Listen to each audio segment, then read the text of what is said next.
pengharapan yang kita harapkan melalui kuasa kebangkitan Tuhan. Yang pertama menurut 1 Petrus itu, karena kita adalah orang-orang yang sudah dilahirkan kembali di dalam Kristus.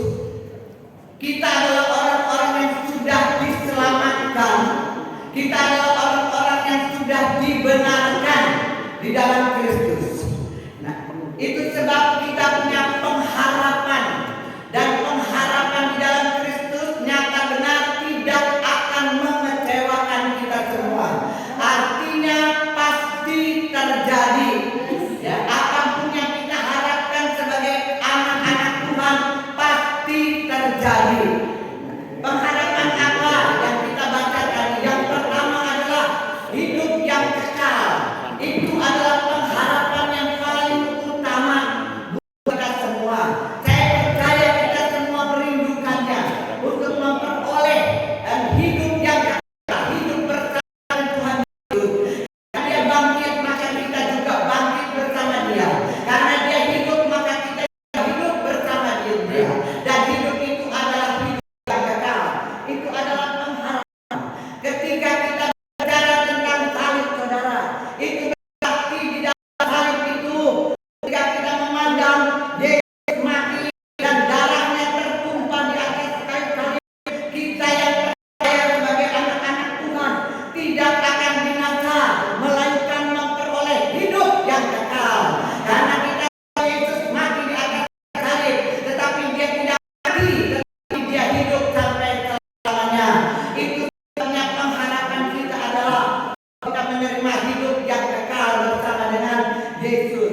Saudara, itulah yang akan membuat kita menjadi kuat, membuat kita menjadi semangat di dalam Tuhan, semangat melayani Tuhan, semangat memberitakan Injil, sehingga yang namanya pengurus-pengurus api atau anggota-anggota yang melayani dan bekerja di api ini tentunya harus bertambah-tambah, bukannya berkurang. Bertambah-tambah, saya lihat masih banyak bangku yang kosong ya saudara. Ya, harus ada. Itu sebabnya semua pengurus api harus diurapi mulut bibir lidahnya agar menjadi berkat memberitakan Injil dimanapun saudara berada, sehingga banyak jiwa boleh datang untuk melayani Tuhan dalam nama Tuhan Yesus Kristus. Itulah yang membuat kita menjadi kuat dan mempunyai semangat yang luar biasa, semangat dan pengharapan kita, karena kita melihat sosok Yesus yang sudah mati di atas salib tetapi hidup agar kita mempunyai hidup yang kekal. Nah, itu yang pertama. Sehingga kita juga menyadari bahwa akan terjadi sesuatu yang dahsyat di dalam kehidupan kita, di dalam pelayanan kita, dalam setiap langkah kita, karena kita kuat dan bersemangat di dalam Tuhan, karena kita tahu bahwa kita punya pengharapan yang hidup, pengharapan akan hidup yang kekal. Yang kedua, pengharapan yang kedua adalah bahwa kita akan diangkat. Firman Tuhan katakan kita akan diangkat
Beri kemuliaan dulu buat Tuhan. Ini sangat luar biasa. Saudara harus merenungkan ini. Janji Tuhan adalah milik saudara dan saya. Kita semua adalah ahli waris kerajaan surga, ahli waris janji-janji Allah. Janji Abraham, Ishak dan Israel adalah janji saudara dan janji buat saya. Itu kita mesti pegang sepanjang hidup kami, sehingga kita bisa terus berjuang dengan penuh semangat. Nah, ya itu tertulis dalam 1 Korintus 15 ayat 51 sampai dengan 52. Puji Tuhan, glory bagi Yesus Kristus yang luar biasa, yang memberitakan kebaikan buat kita, memberitakan kebenaran buat kita. Nah, inilah yang harus kita beritakan kepada dunia. Kita harus beritakan kepada semua orang, sehingga mereka mendapatkan sukacita dan damai sejahtera. Saudara yang saya kasih, kita boleh bersuka cita karena kebangkitan Tuhan. Praise the Lord. Yang pertama, karena kebangkitan Kristus membuka pintu gerbang neraka. Dia menghancurkan kuasa dosa dan kematian. Tidak ada lagi kuasa dosa yang menguasai kita. Dosa membuat kita menderita. Dosa membuat kita tersiksa, saudara. Dosa membuat kita kehilangan semangat. Dosa membuat kita tidak ada kekuatan buat berjuang dan melayani Tuhan. Tetapi pintu gerbang neraka itu sudah dihancurkan oleh Tuhan, oleh kuasa kebangkitan Tuhan yang luar biasa, saudara. Kebangkitan Tuhan, ya, kebangkitan Tuhan. Haleluya. Dia adalah Tuhan yang luar biasa. Kuasa dosa dan kematian sudah dihancurkan oleh Tuhan. Kita bangga dengan Tuhan. I am so proud of Him. Kita harus punya hati yang bangga dan kagum sama Tuhan. Dia Tuhan yang luar biasa. Yang kedua, kita boleh bersuka cita karena kebangkitan Tuhan ada. Dengan kebangkitan Kristus membangkitkan yang mati dari kematian menuju kehidupan. Apa saudara nggak bangga? Tuhan membangkitkan. Sekalipun tubuh kita nanti mati, tetapi Tuhan membangkitkan kita dari kematian. Dan kita boleh duduk bersama-sama dengan Kristus Yesus, Raja di atas segala raja, di atas tahta kemuliaan. Itu yang membawa kita dari kematian menuju kehidupan.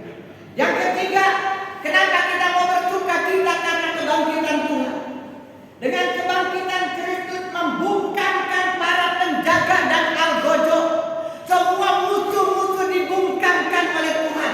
Nggak ada yang bisa bersuara, nggak ada yang bisa berbuat neko-neko sama kita anak-anak Tuhan. Nggak ada yang bisa berbuat apa-apa. Tuhan bungkamkan mulut musuh-musuh. Bahkan Tuhan katakan, aku hadir di tengah-tengah kamu. Aku akan menyerahkan musuh-musuhmu ke dalam tanganmu. Musuh-musuh kita itu bukan manusia, tapi musuh-musuh kita adalah kedagingan kita. Saudara yang dikatakan Tuhan buat kita rontok semua di bangka kita. Tuhan akan membuat kita menjadi satu sosok tubuh yang baru, pikiran baru, paradigma kita harus baru, emosi kita baru, karakter kita baru, perkataan kita harus baru, perbuatan jalan kaki langkah kita semua harus baru, semua harus baru.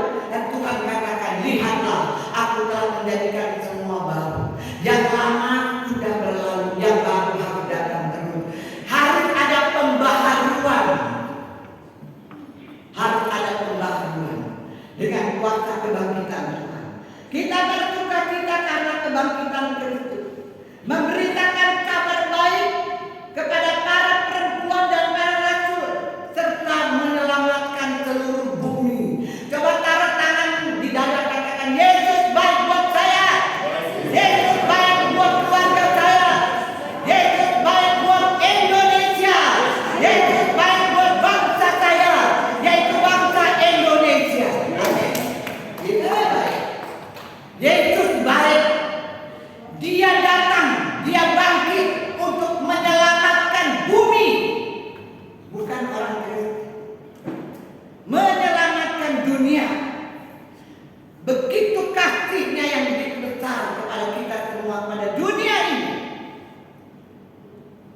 Itu sebab saya katakan beritakan Injil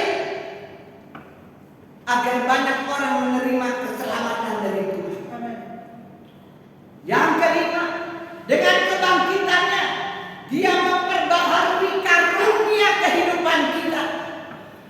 Dengan kuasa kebangkitannya kita dirubah sama Tuhan. Dia memperbaharui semua karunia kehidupan dalam diri kita.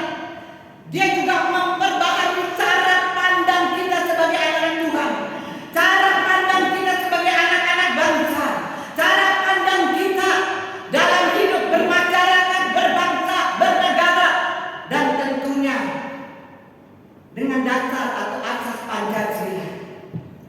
Itulah yang Tuhan lakukan buat saudara dan saya. Itulah berkat kebangkitan Tuhan yang luar biasa buat kita. Kebangkitan Kristus membawa pengharapan. Yang pertama, hidup yang kekal. Yang kedua, bahwa kita akan diangkat tinggi dari kemuliaan sampai pada kemuliaan. Yang ketiga, pengharapan akan tubuh kebangkitan yang baru. Yang keempat, cara hidup rukun. Kita punya pengharapan untuk hidup lebih baru lagi. Hidup rukun.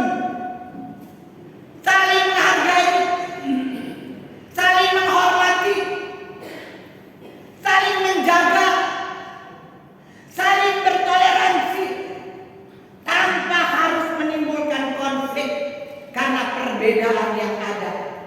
Ini pengharapan kita semua, supaya tidak terjadi kekacauan.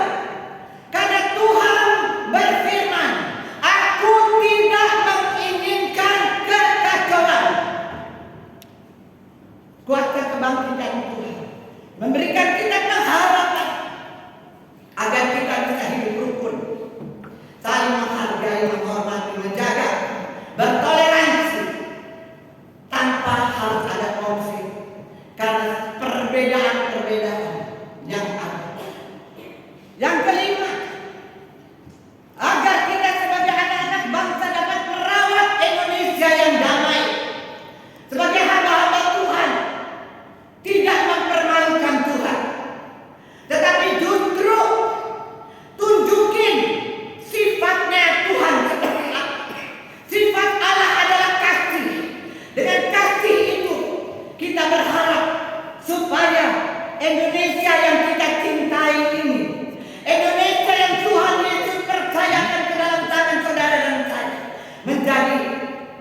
Inilah berkat